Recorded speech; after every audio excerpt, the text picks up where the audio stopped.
Zika. Kibira ekyesudde kilomita 25 okuva mu kibuga Kampala era nga kisangibwa Kisubi. Munda omwo mwe baategeranga ensiri okuzisomako n'okuzuula oba mwalimu eziyinza okuba nga zeetikka akawuka akaleeta yellow fever. Mu kwekkenneenya ennyo ensiri emanyiddwa nga Aedes aegyptus yabeewuunyisa olw'okubanga ye akawuka ke yali yeetisse baali tebakalabangako. Okunoonyereza kwayongera okulaga nti ezimu ku nkima ezaabeeranga mu kibira kino zaalimu endwadde ereetebwa akawuka kano. Olw'okubulwa erinnya baasalawo akawuka n'obulwadde babituume Zika nga basinziira ku linnya ly'ekibira kino. Bwe ntuuse ku kibira kino sisinkanyewo omusajja mukulu ono Akirewo Mukiibi ng'abadde mu kifo kino kumpi okumala emyaka 4. Mukiibi ategeezezza nti ne we yajjira yalaba ng'abantu abakolera okunoonyereza mu Zika bakoleramu ebyokunoonyereza, bakwata ensiri ne bazitwala ne bazikolerako research. Abalala bajja ne bayingira munda omwo ne bakwata ebinyonyi by'omunda omwo n'ebiwojjolo bino bimoth ebyekiro ebibuuka ekiro nabyo babyagala n'ebyemisana. Anyumiriza n'enkyukakyuka ezizze mu kitundu okuva lwe yassengamu. Asanga ekifo nga kigazi kale nga tekirimu nankani bantu bangi, tekuli mayumbayumba, wali weereere. Kati nga wano we tuyimiridde ntambuddeko n'omukuumi waakyo Gerard Mukiibi nga bw'anyumiza ku bikwata ku bitonde ebyebeerera munda muno. Enkima zino zibeerako nazo obudde bwazo we zinoonyeza akasana. Abakugu mu kunoonyereza bali bagezaako okuzuula ebikwata ku kirwadde ekimanyiddwa nga yellow fever emyaka 7 emabega, wabula kye baazuula ate bwe bwali obulwadde obwamala ne butuumibwa Zika. Dr. Julius Lutwama nga mukugu mu kunoonyereza ku ndwadde n'obuwuka obuzireeta ku Uganda Virus Research Institute agamba nti obulwadde buno bubadde kumpi bwabula kyokka kyewuunyisa okuba nga bukomyewo nate.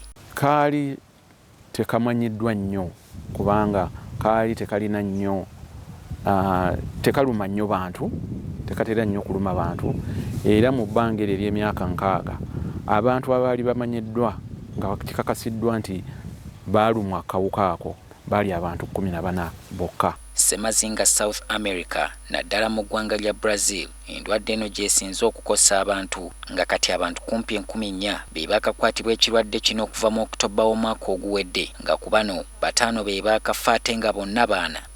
Eno abakazi b'embuto batandika okuzaala abaana abalina obulemu ku bwongo nga kibaviirako okuba n'emitwe emitono ddala mu lunnassaayansi ekimanyiddwa nga microcephaly. Dr. Lutwama annyonnyodde lwaki endwadde eno ekomyewo na bukambwe. Endwadde nnyingi bwe ziva mu kitundu tezibaddemu ne zigenda mu kitundu ekipya zitera okuleeta obulwadde obw'amaanyi kubanga buba bugenze mu kitundu abantu gye batabumanyi, emibiri nga tegirina maanyi ga kubulwanyisa kuba. Ono agamba nti n'endagabutonde z'akawuka nazo zandibanga zakyuka okukongera amaanyi. Kino n'abakugu kibeeraliikiriza. Tulina okweraliikirira nti waliwo obulwadde obupya obuzze. Ate tetumanyi na ngeri ki gye bunaagenda nga bukyukakyuka kubanga era bugenze bukyukakyuka. N'olwekyo tetumanyi mu maaso eyo oba bunaakyukakyuka ne buba nti bunaatuleetera ekizibu. Babatuuze ba kuno bagamba nti ekibira tebakisanganga mu buzibu. Siwulirangako kirwadde nti oba kigwawo. Naye ng'era obviously ensiri ezijja mulimu ensiri naye ng'era tezitukosa. Siwuliramu nnyo mitawaana, temuli mutawaana gwe nali mpuliddemu.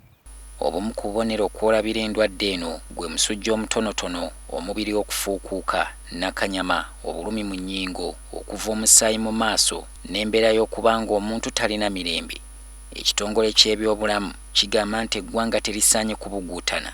Ffe ng'eggwanga tuli safe era abantu bonna tebalina kutya nti no tuyinza okuba nti no tukayina. Ekisinga okweraliikiriza ku ndwadde ya Zika terina bujjanjabi bwazuuse okuggyako okweweezaako ng'omuntu awummula, anywa nnyo, ng'amira n'eddagala erikkakkanya ku bulumi. Kuno ogattako okufuuyira n'okusaanyaawo ebifo byonna ensiri mwe ziyinza okwalira.